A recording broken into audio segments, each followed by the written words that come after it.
Buenos días, chicos y chicas, espero se encuentren muy bien. El día de hoy vamos a hablar sobre el equivalente eléctrico del calor. Esta es una iniciativa que estoy tomando para conocer de alguna manera su opinión acerca si va a ser mejor hacer los videos primero y no hacerlos de manera presencial. Igualmente, siempre estaré conectado en la hora de la clase para diferentes dudas que puedan llegar a surgir, pero sí es importante que ustedes por favor revisen con anterioridad el video. Eso lo voy a hacer solamente por esta semana. Cuando vayan a hacer su respectivo envío de esta actividad, por favor en los comentarios que ustedes me pueden hacer, tómense por favor el tiempo de decirme en qué debo mejorar, si lo estoy haciendo bien, si lo estoy haciendo mal, y si lo estoy haciendo mal, por favor denme recomendaciones. A mí no me interesa conocer realmente el nombre de la persona que me hace la sugerencia, pero sí me interesa que me hagan realmente sugerencias constructivas, dado que siempre me estoy innovando en esta clase y siempre me estoy reconstruyendo, y para mí es importante saber que la labor que estoy haciendo esté siendo hecha de la manera correcta. Entonces cualquier sugerencia, por favor háganmela saber, porque la idea es tratar de mejorar, sobre todo en estas últimas 4 sesiones que nos van a quedar. Por eso hoy tomé esta iniciativa como herramienta para que ustedes por favor de alguna manera comprendan que es para mejoría de ustedes.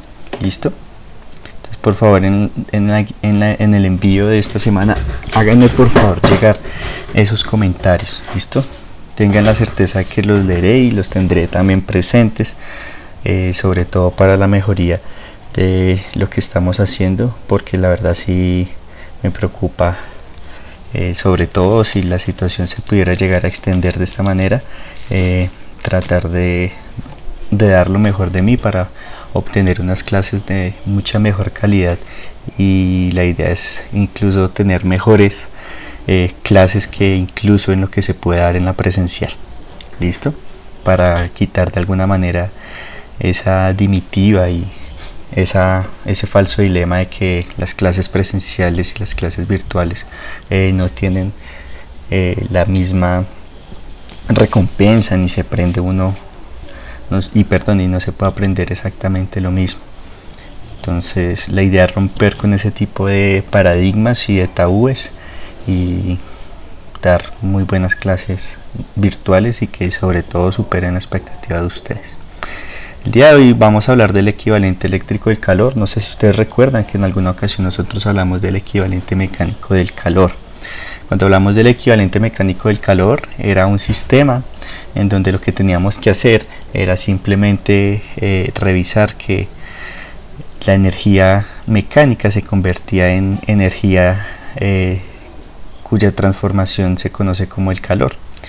En este caso queremos ver cómo la energía eléctrica, ¿sí?, se puede transformar en algo que nosotros vamos a conocer también de nuevo como calor.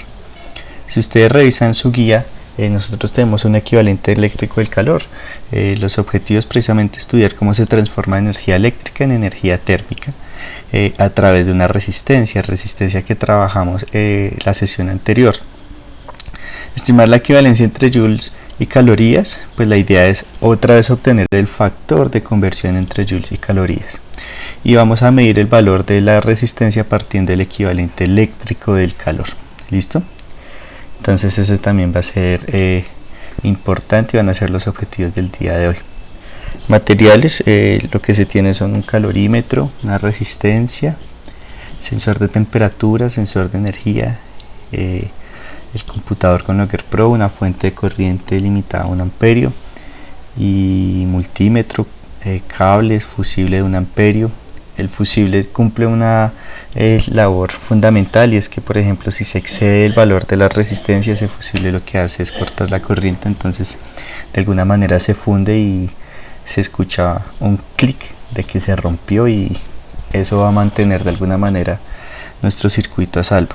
¿Listo? Es como la caja eléctrica que hay en cada una de nuestras casas, que es lo que generalmente algunas personas llaman los tacos de la luz. Entonces precisamente esto es análogo a eso en algún circuito. Listo. Nosotros vamos a mirar la energía eléctrica, ¿sí? Que pues va a ser la energía de nuestra resistencia, y esa energía de la resistencia es la energía que se disipa precisamente por nuestra resistencia. Recuerden que hace 8 días una resistencia simplemente era un dispositivo que hacía parte de un circuito cuya función impedía el paso de corriente. Sin embargo, al mantener el paso de la corriente, muchas cargas se comienzan a acumular, y más que acumular comienzan a interactuar, y eso generaba un aumento en la energía cinética promedio, lo cual se reflejaba en un cambio de temperatura. Es decir, que uno espera que la energía que vaya a disipar por la resistencia sea precisamente de alguna manera esa energía que es producto del aumento de la energía cinética promedio. ¿Listo? Se disipa porque el sistema está abierto. Como el sistema está abierto, es decir, es un sistema que no es adiabático, entonces va a haber intercambio de calor con el medio. Bueno, y pues delta T es el tiempo durante el cual se transfiere esa energía. Si usted conoce las unidades de energía sobre tiempo, esas unidades son los watts, y los watts simplemente son unidades para caracterizar una propiedad que es la potencia. ¿Listo? Entonces por eso dice que la potencia disipada por una resistencia va a ser igual simplemente al cambio de esta energía, ¿sí?, sobre el tiempo. Pero de sus cursos de magistral 2, ustedes deben reconocer que la potencia disipada simplemente va a ser a voltaje por la corriente. ¿Listo?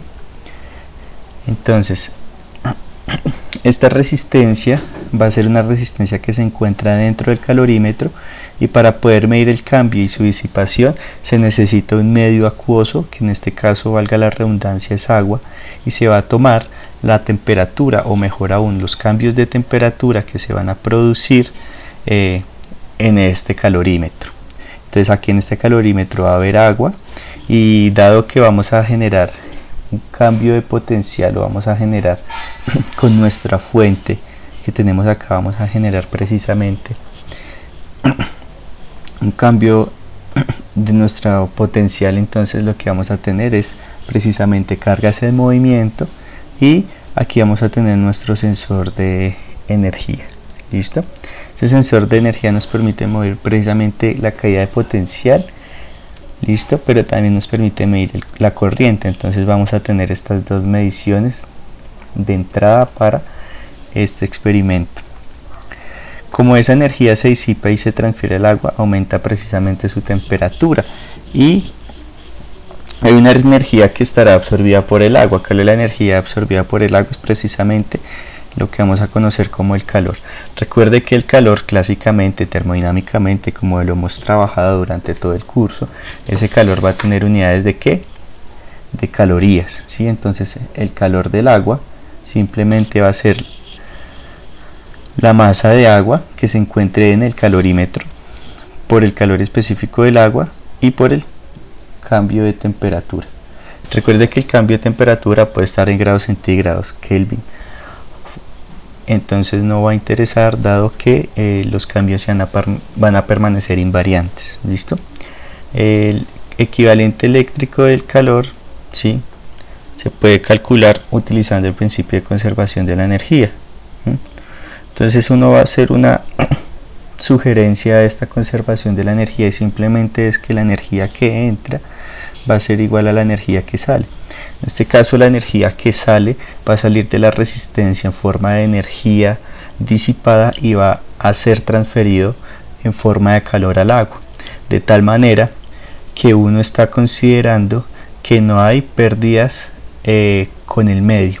Sin embargo, recuerden que en este sistema, aun cuando esté completamente aislado y aun cuando la capacidad calorífica del calorímetro sea la suficiente para que la transferencia de calor no se dé de manera tan rápida con el medio, de alguna manera sí van a haber pequeños escapes. ¿Listo? Entonces ahí podríamos tener en primera medida una pequeña fuente de error, y es precisamente el tener estos huecos muy pequeñitos que precisamente puedan llegar a ser los artífices que produzcan un intercambio de calor con el medio. Listo. Entonces vamos a tener en cuenta nuestra ecuación 10.2, vuelvo y les repito, esto se va a tomar en calorías, ¿sí? Las unidades en las cuales se van a expresar. ¿Listo? Y entonces ahora dice que la energía disipada por la resistencia, simplemente tenemos en cuenta nuestra ecuación 10.1, y entonces ya sabemos que, pues, si usted despeja de aquí nuestra resistencia y tenemos el delta T, simplemente este delta T que está viendo lo paso a multiplicar de tal manera que la energía de nuestra resistencia, la cual se está disipando, simplemente hace el producto entre la potencia por el cambio del tiempo. Pero recuerde que la potencia simplemente va a ser voltaje por corriente, es decir, que en pocas palabras lo que vamos a tener es que la potencia, ¿sí?, que es voltaje por corriente, nos va a llevar a que la energía disipada por nuestra resistencia simplemente va a ser voltaje por corriente por delta T. Es decir, que este delta T también lo puedo pasar no solamente al lado izquierdo a multiplicar, sino también al lado derecho. ¿Listo? Porque nosotros no vamos a tener la medida de la potencia, sino vamos a tener mediciones de del voltaje y la corriente, tal como ustedes pueden ver. Miren, tenemos voltaje, corriente y tiempo. Con estos tres datos podríamos llegar a conocer precisamente la potencia, y pues la temperatura va a ser un dato fundamental para conocer nuestro calor absorbido por nuestro sistema agua-calorímetro. Bueno, siendo más, aquí está todo el desarrollo y el procedimiento de cómo se tomaron esos datos. ¿Listo? Entonces, a presión atmosférica y temperatura 20 grados centígrados se define el calor específico del agua como una caloría sobre gramo por grado centígrado. Entonces nos vamos a, pueden leer esta parte muy bien. Una recomendación, siempre cuando ustedes llegasen a manejar una fuente eléctrica, es recomendable que por favor tengan cuidado con ella. Recuerden que hay un riesgo asociado al manejo de fuentes eléctricas, y pues esta no es una excepción. Generalmente traten de utilizarla quitándose relojes, anillos, todo lo que sea metálico y que pueda llegar a afectar. ¿Listo? En el análisis, vámonos al análisis cualitativo. Describa el comportamiento de temperatura contra el tiempo obtenido. Expliquémoslo en términos de fenómenos físicos. Bueno, en este caso nos dicen que copie los datos y péguelos en otro archivo en Excel. Todo lo que voy a hacer, lo voy a hacer para los datos número 1. ¿Listo? Entonces voy a tomar estos datos, ¿sí? Se tomaron bastantes datos, en este caso se tomaron 2360 datos que corresponden a 2360 segundos. ¿Listo? Que pues en términos prácticos 2360 segundos es alrededor de 40 minutos, es decir que era una práctica bastante larga. Entonces ya nos ahorramos 40 minutos de la toma de datos. ¿Listo? Voy a abrir otro Excel de los que tengo acá, ¿sí? Entonces en este caso ustedes tienen los mismos datos, ¿sí? Estos datos, si ustedes se dan cuenta, se tomaron prácticamente de 5 en 5, y debemos asegurarnos que efectivamente los datos fueron prácticamente los mismos. Listo. Entonces aquí no hay problema. Entonces ustedes ahí con su respectivo Excel nos están diciendo que por favor miremos cómo es el comportamiento de la temperatura versus el tiempo.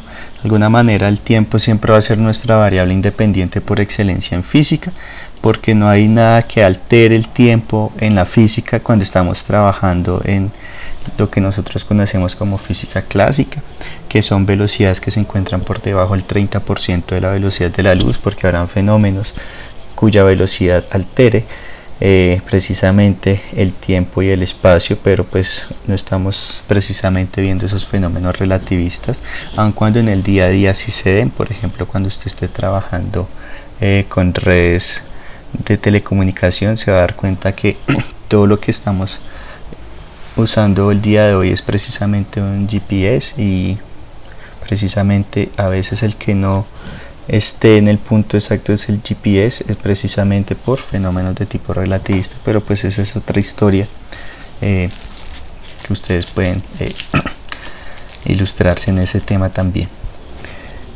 En este caso voy a hacer una gráfica, ¿sí? Entonces voy simplemente a insertar, si ustedes quieren,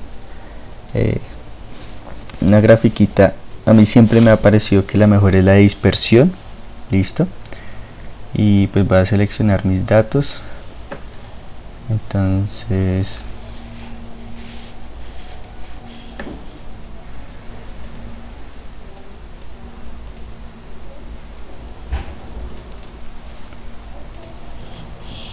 permítame, lo selecciono.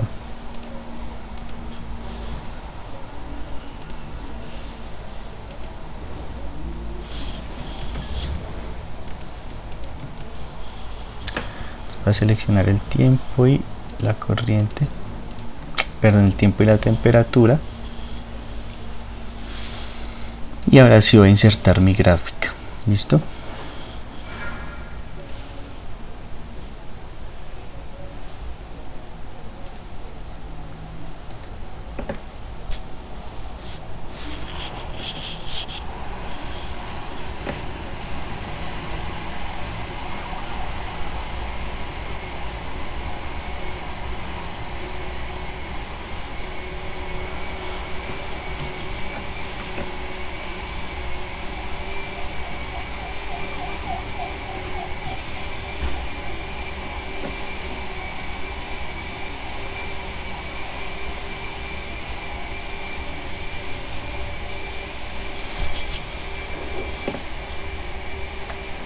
Listo, se debe aparecer, creo que ya quedaron los datos. Déjenme pegarlos acá un segundo. Disculpen un segundo. Entonces, bueno, simplemente cogí la columna de tiempo y la de temperatura, la puse en otra hoja. Listo, tiempo y temperatura, y realicé la gráfica de temperatura versus tiempo. Listo, en el eje Y la temperatura, en el eje X tiempo. Es importante que rotulen sus gráficos. En las calificaciones que tomé para algunas de sus prácticas, muchos no rotulaban ni la temperatura ni el tiempo, lo mismo las cifras significativas, es decir, que esto aparezca, por ejemplo, con dos cifras significativas, aun cuando hayan o existan otros valores adicionales. Listo. Y esto es dado por la precisión del instrumento, y asimismo uno va reportando con las mismas cifras los cálculos que se van haciendo. En este caso nos dio un comportamiento lineal, ¿sí? Y entonces ese comportamiento lineal nos está diciendo es que la temperatura va aumentando de manera lineal respecto al tiempo, pero si ustedes se dan cuenta, la pendiente de esa gráfica es de 0.01663, es decir que es un valor muy pequeño, y entonces uno espera que efectivamente el aumento de la temperatura sea muy pequeño, dado que estamos en un sistema aislado que es el calorímetro, es decir, que pasaron alrededor de 40 minutos y solamente aumentaron 4 grados, lo cual está queriéndonos decir que por cada 10 minutos está aumentando un grado, es decir que le toma bastante tiempo al sistema aumentar su temperatura. Listo. Y entonces ese aumento de la temperatura es de tipo lineal. No sé si ustedes recuerdan que ese comportamiento también se obtiene o se obtuvo cuando se realizó el proceso de dilatación de una varilla sólida hueca. En ese caso también de alguna manera la temperatura aumentó linealmente con el tiempo en unos intervalos muy específicos, ¿sí? Es decir que el comportamiento de la temperatura respecto al tiempo se hace de manera lineal. Y no sé si ustedes recuerdan también en el caso de calor latente de vaporización para el agua, que es cuando dejamos un Erlenmeyer y que comenzara a evaporar agua. ¿Listo? Entonces al alcanzar ese punto de ebullición, justo antes de que comenzara a bullir y se manteniera constante la temperatura, ese comportamiento también se realizó de manera lineal. ¿Listo? Es decir, que el cambio de la temperatura, en este caso de la temperatura respecto al tiempo, se hace de forma lineal. Listo. Entonces, bueno, entonces, continuando, nos van a preguntar que realicemos una gráfica de potencia versus tiempo para el análisis cuantitativo. Para el análisis cualitativo, que influye por ejemplo en la toma de datos el hecho que todos los conjuntos de datos no inician en el mismo valor de la temperatura. Entonces ese hecho se hace evidente cuando usted realice las tres gráficas de temperatura versus tiempo, porque recuerde que tiene tres conjuntos de datos. De acuerdo a lo observado, comente sobre la relación entre corriente eléctrica y temperatura. Entonces, por favor, realice una gráfica de la corriente versus la temperatura, es decir, tome este valor de la corriente, que recuerde que está en miliamperios, y haga su gráfica de corriente versus temperatura, ¿sí? Entonces, ¿qué relación se puede sacar a través de ella? Si es lineal, si no es lineal, qué tipo de relación es. ¿Listo? Proponga cómo se puede mejorar el experimento. Pues en ese caso, esta pregunta no es necesario que la respondan, ¿sí? Porque pues no se tuvieron en cuenta algunas propiedades o algunas cosas que hubieran podido suceder en la toma de datos. ¿Listo? Entonces no se tiene en cuenta precisamente el hecho de que ustedes no están midiendo y por ende no se sabe qué errores se pudieron haber cometido en esa toma de datos, ni tampoco sé qué errores se pudieron cometer en la toma de datos que realizó esta persona para obtener estos datos. ¿Qué sucedería con las gráficas si se usara una fuente sinusoidal? Es decir, que la corriente fuera, en vez de corriente directa, fuera corriente alterna. Pues uno espera que de alguna manera la corriente, al ser alterna, cambie, ¿sí?, su comportamiento, es decir, no se va a mantener constante. Uno esperaría, vamos a darnos cuenta, que de alguna manera se mantenga la potencia constante, y en este caso con una fuente sinusoidal uno tendría que la potencia sobre la resistencia no va a mantenerse constante, y entonces las gráficas podrían cambiar. ¿Con cuáles gráficas me estoy refiriendo? De temperatura versus tiempo y corriente versus tiempo. ¿Listo? Entonces simplemente a cada gráfica hay que agregarle un factor sinusoidal, es decir, si esta nos dio una línea recta, que en este caso fue la de temperatura contra tiempo, nos dio una línea recta, multiplica una línea recta por una función sinusoidal y eso le va a dar de alguna manera otra función de tipo sinusoidal. ¿Listo?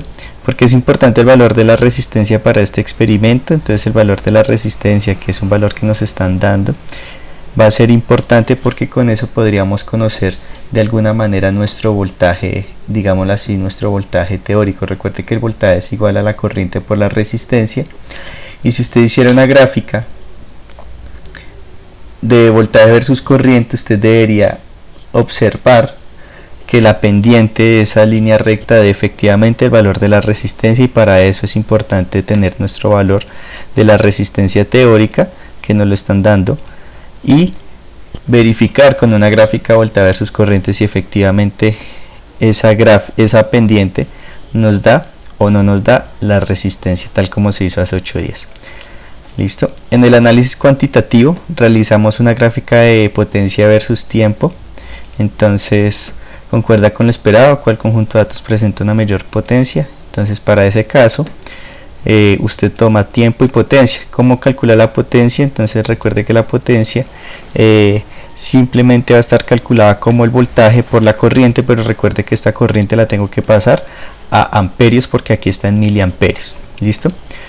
Uso correctamente las cifras significativas, rotulo bien las tablas, y al realizar la gráfica de potencia, que está en watts, versus tiempo, que está en segundos, y hago un ajuste lineal, me doy cuenta que ese ajuste de alguna manera me dice que tenemos una pendiente cuyo orden es de E a la menos 0.6, es decir, es una pendiente que es prácticamente cero, y entonces uno espera que efectivamente fuera cero. Si usted hiciera una gráfica de potencia versus tiempo, una potencia teórica, nos debería dar precisamente una línea completamente horizontal. ¿Qué implica esto? Que la potencia, ¿sí?, a través del tiempo se mantiene igual. Mire que el valor más alto fue 1.45 y el valor más bajo fue 1.30, es decir que una diferencia de 0.15, listo, 0.15 ¿qué? Watts. Pero en este caso nos damos cuenta que al tener una pendiente de menos 1 por 10 a la menos 6 significa que es prácticamente 0, y este valor de corte pues debería ser de alguna manera la potencia inicial con la que arrancaría nuestra fuente. Listo, en este caso la potencia de la resistencia. Nos vamos a dar cuenta que se mantiene igual, no habría por qué cambiar porque la potencia generada es precisamente generada por la fuente, y entonces la fuente no está fluctuando mucho. Esos pequeños cambios pequeños puede verse por ejemplo a valores o a hechos externos, como por ejemplo un cambio en la corriente suministrada a la fuente, y pues podrían haber pequeñas fluctuaciones, pero son fluctuaciones muy pequeñas. Listo. Ustedes van a hacer lo mismo con las otras dos tablas de datos que se tienen. Después vamos a calcular, para la siguiente pregunta nos van a preguntar que calcule el equivalente entre joules y calorías, ¿sí? Para eso les dicen acá que sigan estos 4 pasos, que simplemente es calcular el calor en calorías. El calor en calorías simplemente va a ser de alguna manera la masa de agua que ya está en gramos, entonces masa de agua que está en gramos multiplicado por 1, que es precisamente el calor específico del agua, y simplemente voy a hacer la resta entre temperatura final menos temperatura inicial. En este caso sería 10.55 menos 10.55, 10.56 menos 10.55, 10.57 menos 10.55, y así sucesivamente. Por eso dejé fija la celda de 2, listo, que es precisamente la que va a estar fija todo el tiempo, si se dan cuenta. Tenemos nuestro valor con 2 cifras significativas, unidades que deben estar en calorías, y ya se encuentran en calorías, no va a haber problema, y la energía de la resistencia pues debe estar en joules. Entonces esa energía de la resistencia simplemente va a ser la potencia por el tiempo. Ya tenemos la potencia por el cambio en el tiempo, y entonces para el tiempo va a suceder exactamente lo mismo, que va a ser 0 menos 0, 5 menos 0, 10 menos 0, 15 menos 0, 20 menos 0, es decir que tengo que fijar E2, la cual se mantiene fija. ¿Listo? Estos datos me los llevo a otra columna porque voy a hacer una gráfica entre energía versus calor. ¿Listo? La energía disipada versus el calor. La energía disipada está en joules y el calor ya saben que está en calorías. ¿Listo? Entonces, cuando hago esto, ¿sí?, este R cuadrado es de 1, pero este tiene más cifras significativas. Ustedes pueden ver si efectivamente en su Excel aparece con más cifras significativas. Debe ser del orden de 0.999999. Listo. La pendiente es casi 0 y nuestro factor de conversión es 4.184, que en este caso el programa no me permite ver más cifras significativas sobre este número, pero cuando usted revisa ese 4.184 va a ser el factor de conversión, que hay precisamente entre calorías y joules. Entonces una caloría es 4.184 joules. ¿Listo? Entonces en este caso se obtiene un valor cuya pendiente concuerda efectivamente con el valor teórico. Si ustedes se dan cuenta que hay una falla del programa, porque para unos valores está dando, por ejemplo, más cifras significativas, para otro a menos cifras significativas. La idea es que uno pudiera encontrar las cifras significativas exactamente igual. ¿Listo? Es decir, que todas estas 3 unidades tuvieran las mismas cifras significativas para poderlas comparar con el valor teórico. Finalmente, pues usted tiene que volver a hacer lo mismo, pero con cada conjunto de datos. Acá ponen que el valor teórico es 4.186, podemos si quiere dejar con ese 4.186, listo, que es pues el que están dando aquí en la guía. De pronto este es un valor que tiene mejor exactitud, 4.186, listo. Entonces note que la diferencia fue muy pequeña. Vuelvan a hacer lo mismo para los tres conjuntos de datos que tengan. ¿Listo? Entonces, no siendo más, chicos y chicas, espero estén muy bien. Las actividades están habilitadas hasta las 11:59 de la noche, pero traten por favor de desarrollar lo antes posible todas estas guías en su hora de clase. Recuerden rotular bien sus gráficas, rotular bien sus tablas, poner unidades, manejo de cifras significativas, porque fue un error muy común en las entregas que hicieron. Y en conclusiones, no se olvide reportar los respectivos valores asociados a un error relativo porcentual para comparar el 4.184, que fue un valor netamente experimental, versus el valor de 4.186, que es el valor teórico. ¿Listo? Entonces, no siendo más, espero todo se encuentren muy bien en sus casas y nos veremos en una próxima ocasión. Y por favor no se olviden de los comentarios que puedan llegar a tener respecto a la clase. Gracias.